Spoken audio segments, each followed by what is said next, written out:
When was the last time you truly listened to yourself? Not the noise of expectations, but your own quiet voice asking, "What do I want? Who am I becoming?" You've been running on empty, chasing approval that never fills you. But here's the truth: you can't lift others until you lift yourself. Stop surviving, start thriving. Ladies and gentlemen, let me begin with a question. When was the last time you truly focused on yourself? Not in a selfish sense, but with real intention. I'm not talking about spa days or solo trips, though those have value.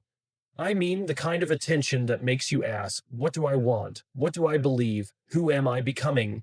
Somewhere along the way, many of us began measuring our worth by how well we meet other people's expectations. Our families, employers, friends, even strangers online. But here's the truth: you can't guide others, support others, or love others if you don't know how to lead yourself first. Today, I want to share 7 core principles that show the true power of focusing on yourself. Not for isolation, but for transformation. We live in a world louder than ever. Notifications, headlines, ads, opinions, constant noise coming from every direction. Scroll, swipe, repeat. It's like trying to drink from a fire hose of distraction, and in all that noise, something vital often gets lost ourselves. When was the last time you asked, "What do I really want?" Or when you sat quietly with your thoughts not because your phone died, but because you chose stillness? We've confused busyness with meaning. We think the louder the world becomes, the more we must keep up. That if we're not reacting, producing, doing, we're falling behind. But here's an overlooked truth: you can be running full speed and still be completely lost. That's where clarity matters, not the kind from life hacks or 10 step success plans, but deep clarity, the kind that shapes our choices, relationships, and work. That clarity doesn't come from outside, it starts within. We've been conditioned to look outward for answers. What's trending? What's the market doing? What are others my age achieving? We scroll through curated lives and mistake them for roadmaps, but you can't navigate your life with someone else's compass. Their priorities aren't yours. Clarity means knowing yourself, the real, unfiltered version. It means asking hard questions and being willing to sit with silence long enough to hear the answers. I once met a young woman who spent 6 years climbing the ranks at a top firm. From the outside, she was thriving. Promotions, bonuses, recognition. Her parents were proud, her LinkedIn profile sparkled, but every morning she woke up with a knot in her stomach. Not because the work was difficult, but because it wasn't hers. She was building someone else's dream, living by someone else's definition of success. It wasn't until she took a week off, no emails, no calls, just solitude in a cabin, that she realized she'd never asked, "Is this what I want?" Later, she told me, "I didn't need to change the world. I just needed to live a life that felt like mine." That's what happens when you give yourself space. Things that seemed complex become clear, the noise fades, the answers were always there. You just couldn't hear them. Research backs this up. A University of Michigan study found that people who practice regular self-reflection report 23% higher life satisfaction. That's not small. That's the difference between living on autopilot and living with intention. Why? Because those people align their lives with their values, not with someone else's checklist. But self-reflection isn't just a mental exercise, it's a practice. In a world obsessed with speed, slowing down feels rebellious, but it's necessary because purpose doesn't shout, it whispers. And if life is too loud, you won't hear it. Start small. Take 10 minutes each morning before the world interrupts you. Journal a few lines, ask, "What do I need today?" Go for a walk without your phone. Let thoughts wander without judgment. Don't rush to fix, just listen. At first, it may feel uncomfortable or pointless. You'll want distractions. Stay with it. Over time, you'll notice patterns: what fuels you, what drains you. You'll remember what you loved before "be practical" became the rule. You'll hear your own voice again, the one buried under everything else. And from that voice comes clarity, not about the entire picture, but about the next right step. And that's enough. I once spoke with a retired teacher who shared something unforgettable. He said, "Every day before walking into my classroom, I'd ask myself, who do I want to be for these kids today?" That one question anchored him. No matter what chaos waited outside, he entered with purpose. That's clarity, not about certainty, but alignment. It's waking up knowing your actions match your values, because if they don't, no amount of external success will feel like fulfillment. It'll always feel off, like shoes that almost fit. You can walk, maybe even run, but eventually you'll feel the blisters. Clarity protects you from that. It saves you from chasing the wrong things. It frees you from trying to be everything to everyone. So take the time, not because you have to, but because you deserve to. You deserve to know yourself, hear your own thoughts, live a life that reflects your truth. You can't act with purpose without knowing your purpose. And you can't know your purpose without making space to listen. Clarity doesn't come from noise, it doesn't come from doing more, it comes from within, by choosing to tune in instead of tuning out. One simple choice, repeated over time, can change everything. From childhood, we're taught putting others first is noble. We're praised for sacrifice, admired for endurance, celebrated for carrying burdens that weren't ours. Somewhere, that noble idea turned harmful, the belief that choosing yourself is selfish. But here's another perspective. What if it's the highest form of responsibility? There's a big difference between selfishness and self-focus. Selfishness says, only I matter. Self-focus says, I matter too. Yet so many feel guilty for wanting more, for saying no, for leaving paths that no longer fit. They're called ungrateful, dramatic, difficult. Told to stay the course, but at what cost? I knew someone, let's call him Michael, who was on a fast track in corporate America. Ivy League graduate, top firm, corner office by 35. On paper, he was winning. Inside, he was losing himself. You could hear it in his voice, living a life that looked right but felt wrong. One night, he said, "If I stay here, I betray myself daily." Not his boss, not shareholders, himself. Soon after, he resigned. People thought he'd lost it, walking away from success, throwing away his future. No, he was reclaiming something priceless, his integrity. Today, Michael runs a nonprofit for at-risk youth. His days are longer, paychecks smaller, but he's fulfilled. Why? Because his values and actions now align. That alignment is everything. We need to stop treating self-prioritization like a crime. You can't pour from an empty cup. Choosing yourself doesn't mean neglecting others. It means showing up as your best self when it matters. And that requires being whole, being rooted, being you. When you ignore your needs, saying yes to what drains you, staying where you shrink, silencing the voice whispering, "This isn't right," resentment grows. Fatigue becomes burnout, numbness becomes depression, the road back feels impossible. It doesn't have to. Choosing yourself, your peace, purpose, well, being isn't abandonment, it's presence without self-loss. Sometimes it's saying no to that meeting, that draining relationship, that misaligned opportunity. Sometimes it's bigger, leaving a job, ending routines, choosing rest in a culture obsessed with hustle. That's not selfish, that's wisdom. Yes, people will resist. They won't understand your choices. That's okay. They don't have to. Permission to choose yourself doesn't require consensus. You're living your life, not theirs. And only you decide what's worth waking up for. Look at those who inspire you most, the ones radiating authenticity and strength. They've made the choice, quietly and consistently, to put their well-being and truth above the noise. Not against others, but for them. Because when you choose yourself, you empower others to do the same. A parent who chooses healing raises healthier children. A leader who chooses self-awareness leads with empathy. A teacher who chooses balance shows up fully for students. It all begins with one choice: I choose me.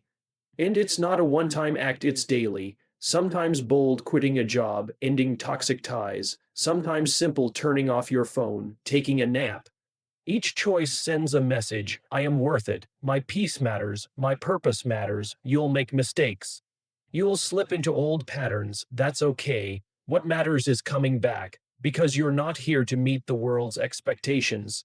You're here to grow. Prioritizing your well-being isn't selfish. It's the most responsible thing you can do.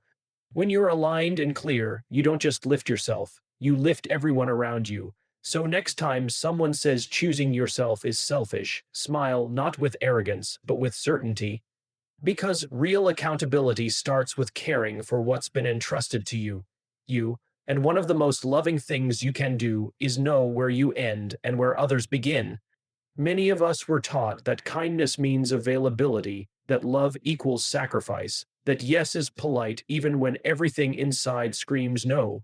We were taught that no is rejection, that it's rude, that it makes us cold. But here's the truth: every healthy relationship, every fulfilling career, every grounded life rests on one thing: boundaries. When you focus on yourself, you start noticing patterns: what drains you, what lights you up. Awareness is step one. But awareness without action changes nothing. That's where boundaries come in. Boundaries aren't walls. Walls shut out everything. Boundaries filter what enters and what stays out. They're not about control, they're about clarity. They protect your energy, your values, your peace. They're not punishments, they're limits set with self respect.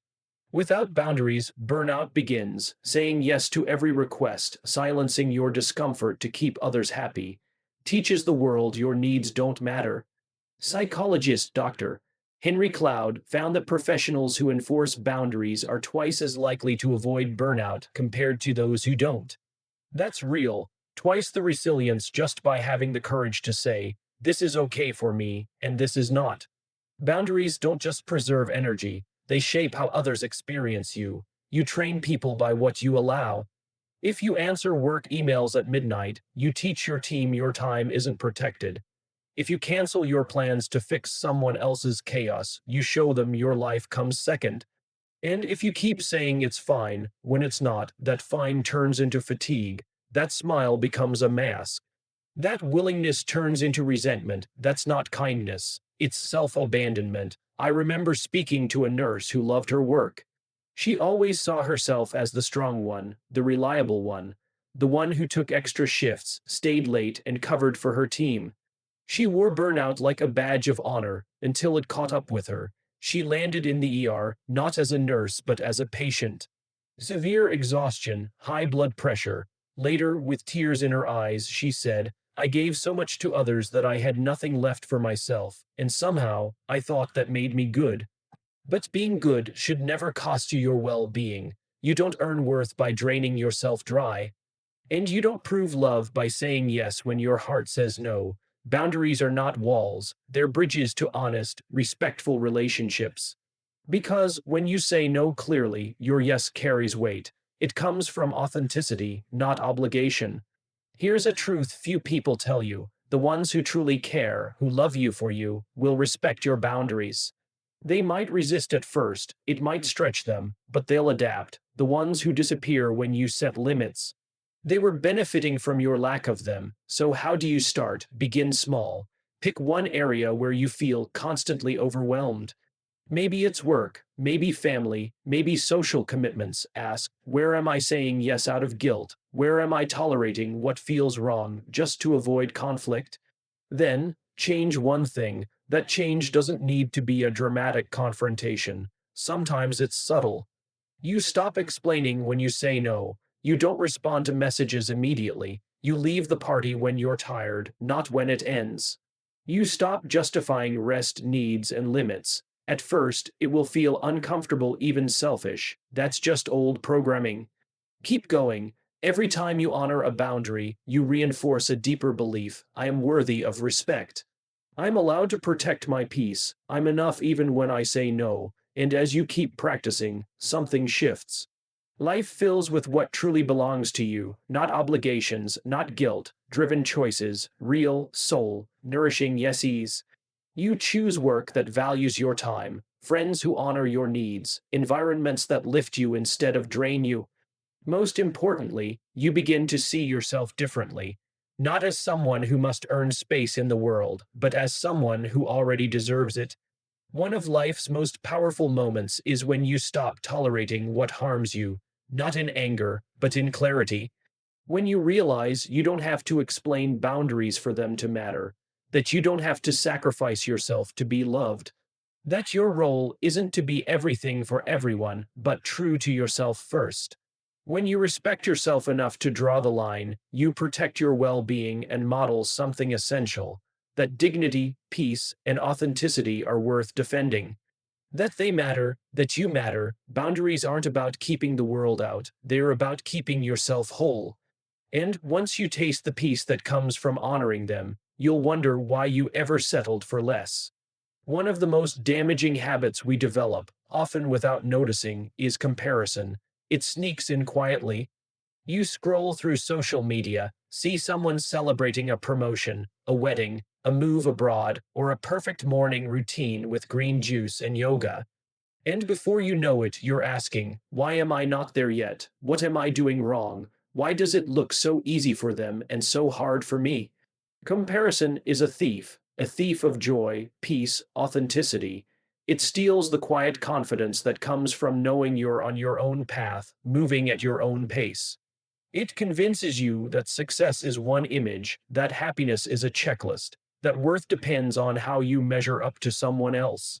But here's the truth: you weren't meant to follow someone else's timeline. You were never supposed to run someone else's race. Your journey, your timing, your growth, they're uniquely yours. Think of the bamboo plant. For years, nothing seems to happen. No visible growth. To an outsider, it looks like failure. But beneath the soil, a root system is forming. Strength is being built where no one can see. Then, in just 6 weeks, that same bamboo shoots over 80 feet, 8 stories high almost overnight. But is that growth overnight? Of course not. The work happened long before it was visible. People are the same. Sometimes the most important growth is invisible, internal. It's the habits you're building, the healing you're doing, the courage to keep showing up even when nothing seems to change. That growth matters as much, if not more, than the kind that gets applause. But we live in a culture obsessed with visibility, with milestones, with flashy markers of success. But growth isn't always linear. Sometimes it's learning to sit quietly with yourself. Sometimes it's saying no when fear would have made you say yes. Sometimes it's simply making it through the day without giving up. That counts, that matters. When you compare yourself to others, you're often comparing your behind the scenes to their highlight reel. Of course, it feels like you're falling short, but that doesn't make it true. What you don't see are their struggles, doubts, failures, or the privilege and pressure behind their journey. You see outcomes, not the process, and their process. It has nothing to do with yours. Imagine a runner constantly looking sideways to see who's ahead. They lose speed, they lose focus, they risk tripping. Because when you stop running your race and start watching someone else's, you lose momentum. You disconnect from your own rhythm. Your job isn't to be the fastest, it isn't to be the most impressive. It's to stay true to your pace, because your value isn't measured by comparison. It's measured by growth, from who you were yesterday. Think back to a year ago. What did you believe then? What habits trapped you? What fears held you back? Now, look at where you are today. You've grown even if the world doesn't see it, even if it hasn't produced titles or shiny wins yet. Progress is progress even without applause. Here's something else: the things you envy in others often reflect what you value. When someone's success stirs insecurity, it's a signal not that you're inadequate, but that something in them resonates with something in you. Instead of comparing, get curious. Ask, what is this feeling showing me? A goal I haven't acknowledged? A strength I've ignored? A direction I want to explore? Not so you can copy their path, but so you can better understand your own. The people who thrive aren't those who avoid failure or have polished stories. They're the ones who stay focused on their process, grow at their own pace, and celebrate small wins even when no one notices. So, if your progress feels slow, if it feels invisible, if everyone seems ahead, pause, breathe, come back to yourself. You're not behind, you're not failing, you're in your bamboo season, your roots are deepening, your strength is building. And when it's time, your growth will be undeniable. Don't rush. Don't let someone else's highlight reel distract you from your real life. You have nothing to prove. You're not late. You're not lost. You're learning, evolving, preparing for your version of 80 feet. Stay in your lane, not because you're better or worse, but because that's where your power is. That's where the magic happens. Leadership isn't handed to you, it's grown into. It doesn't start with a title. It begins when you take responsibility for how you show up in the world. We think leadership happens on stages or in boardrooms, but the most important leadership happens when no one's watching. It's not about followers, it's about following through on what you believe. True leadership starts with influence. And the first person you must influence is yourself. Every day, you face hundreds of choices, some big, some small. Each is a vote for the person you're becoming. Most people don't realize they're voting. They live on autopilot, reacting, rushing, pretending. But when you turn inward, you gain awareness. You see what drives you, what triggers you, what inspires you. And in that awareness, something shifts. You stop reacting. You start responding. That's self-leadership, the courage to face yourself. Not just in good times, but when doubt creeps in, when outcomes are uncertain, when the next step feels risky. Focusing on yourself isn't selfish, it's strategic, because everything flows from your state. If you're exhausted, reactive, and overwhelmed, what kind of leader will you be to your family, your team, your community? You can't pour from an empty cup. You can't bring calm if you haven't cultivated it. You can't lead with clarity if fear clouds your vision. I once spoke with a founder who built a global company, millions in revenue, a growing team. From the outside, he looked like a great leader. Behind the scenes, he was unraveling micromanaging, lashing out, doubting every decision. When I asked about his personal practices, what he did to stay grounded, he had no answer.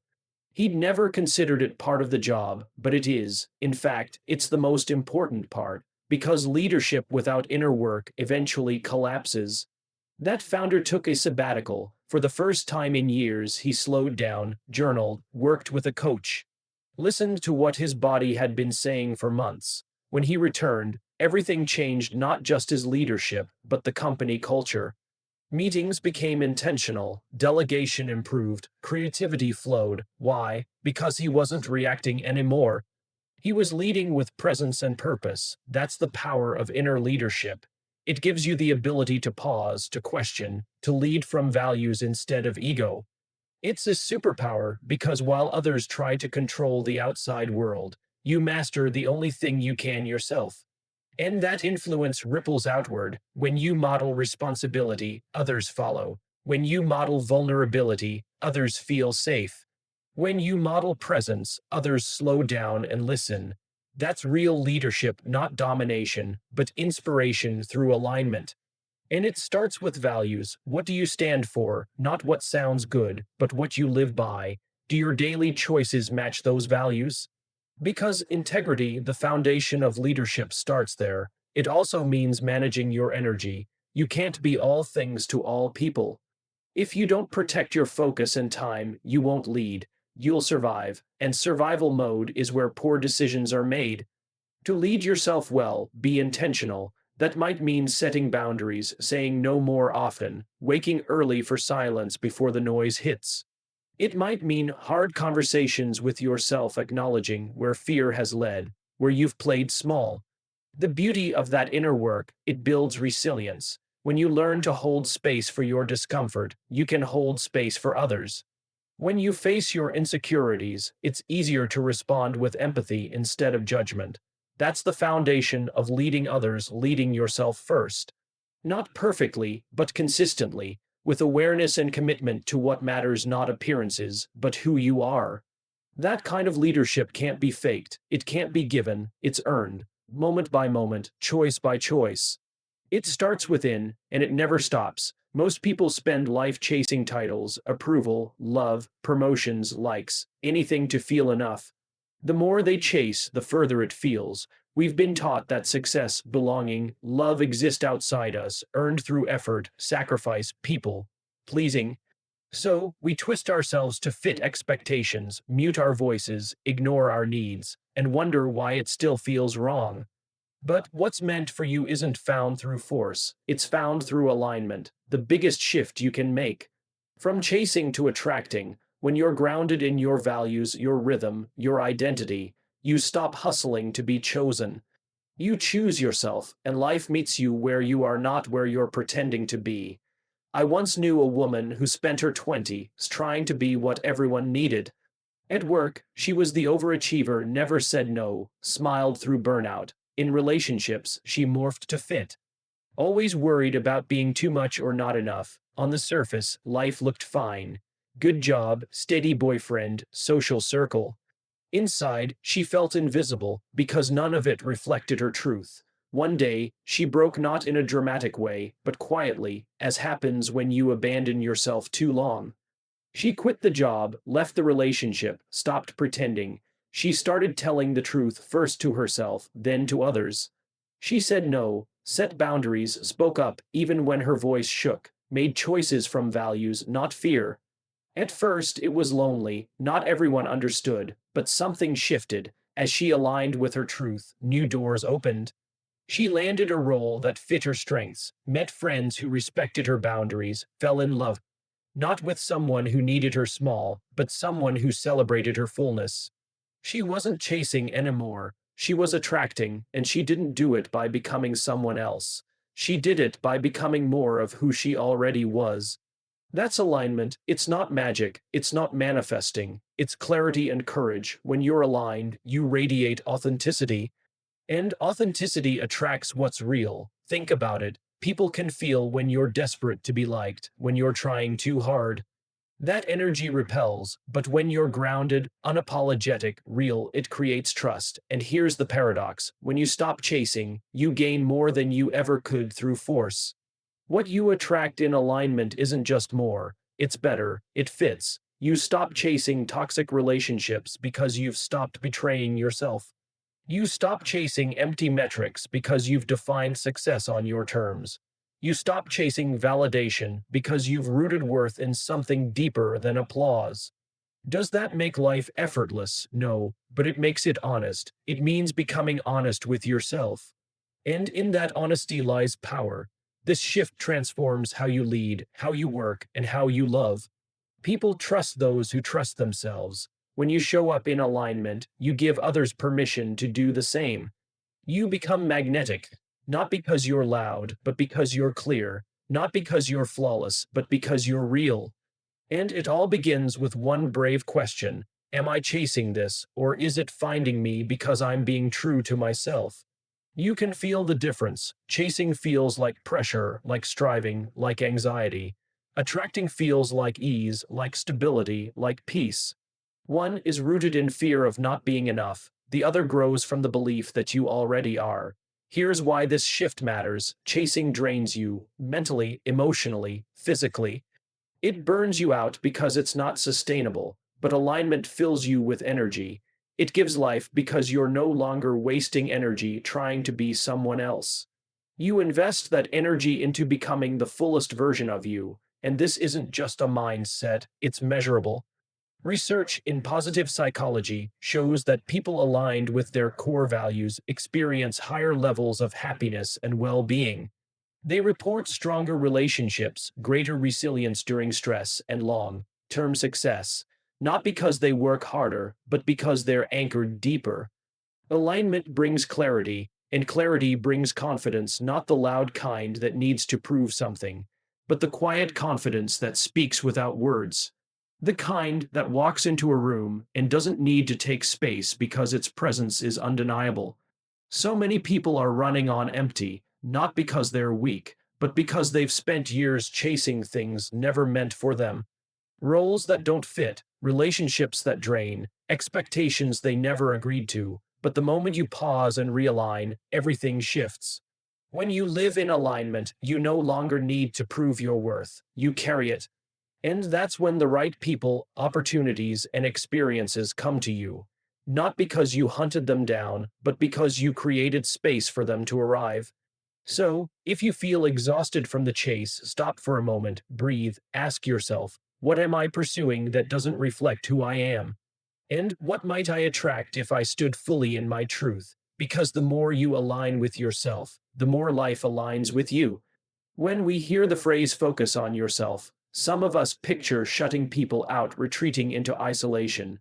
turning inward in a way that feels selfish or lonely. That's one of the biggest misconceptions. Self focus isn't about isolation. It's not abandoning loved ones or disconnecting from your community. It's about wholeness, becoming so grounded and complete that you can shine for others without losing yourself in the process. Think of the metaphor you've likely heard before. On airplanes, they tell us to put on our oxygen mask first before helping others. That rule exists for a reason. If you run out of oxygen, you can't help anyone else. The same is true in life. You can't be fully present for those who need you if you're running on empty. Taking care of yourself isn't selfish, it's necessary. Think about your relationships, your work, your passions. If you constantly neglect your emotional, physical, or mental needs, how much can you really give? The truth is, you can't pour from an empty cup. You can't lead, love, or show up when you're disconnected from yourself. There's a story that shows this well. A woman I know gave everything to her family, working long hours, caring for aging parents, managing a busy household. She never made time for herself because she believed it was selfish. Over time, exhaustion took over. She became irritable, withdrawn, and distant from the very people she loved. After a breakdown, she realized that to care for them, she had to care for herself first. She started small, setting boundaries, prioritizing sleep, and doing things that nourished her soul. The change was powerful. Her energy returned, her relationships deepened, and she found a new sense of purpose. Self focus didn't isolate her, it gave her strength to love better than before. Research supports this. Studies show that people who practice self care and protect their mental health have higher empathy, better communication, and stronger relationships. When you cultivate wholeness, you don't withdraw, you engage more fully. Focusing on yourself doesn't mean ignoring others. It means building a stable foundation that others can depend on. It makes you the kind of person who stays strong under pressure, who can hold space for others without losing themselves, and inspires others to do the same. Wholeness means embracing all of you, the light and the shadows, strengths and weaknesses. It means accepting that you're a work in progress while knowing you're worthy of love and respect at every stage. When you live from that wholeness, you show up authentically. You stop wearing masks to be accepted. You show up as you are, and that honesty invites others to do the same. The ripple effect is real. When you heal and grow, you elevate everyone around you, your family, your workplace, your community. People feel inspired by someone who is whole. Imagine a family where one person commits to their well being. The atmosphere shifts, communication improves, stress decreases.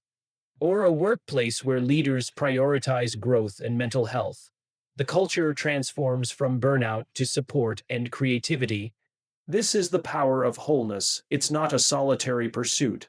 It's a gift that keeps giving. Now, the journey to wholeness isn't easy.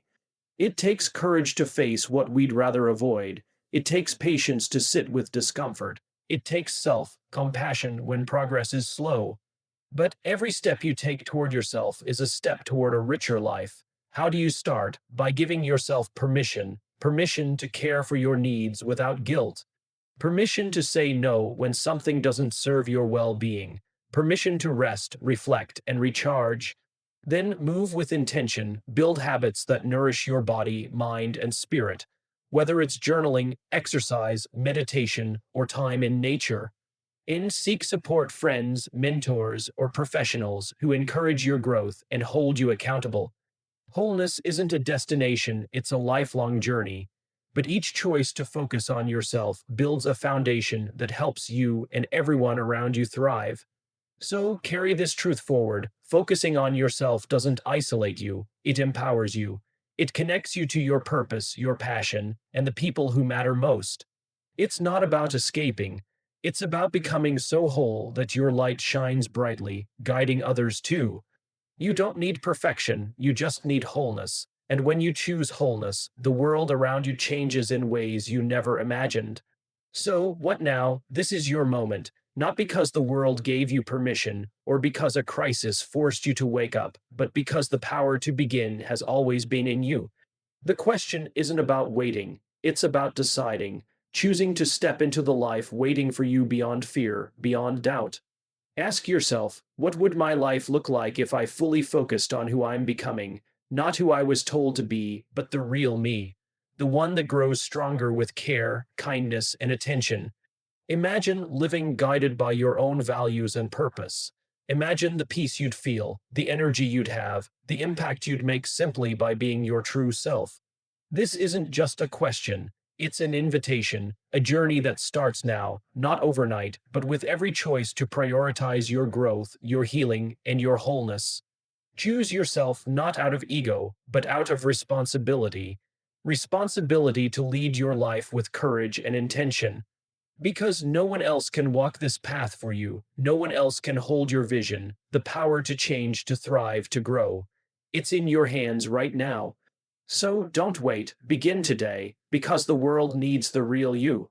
If you liked this video, found it helpful, and feel motivated, please don't forget to like, share, and subscribe. Also, leave a comment and share it with your friends and family.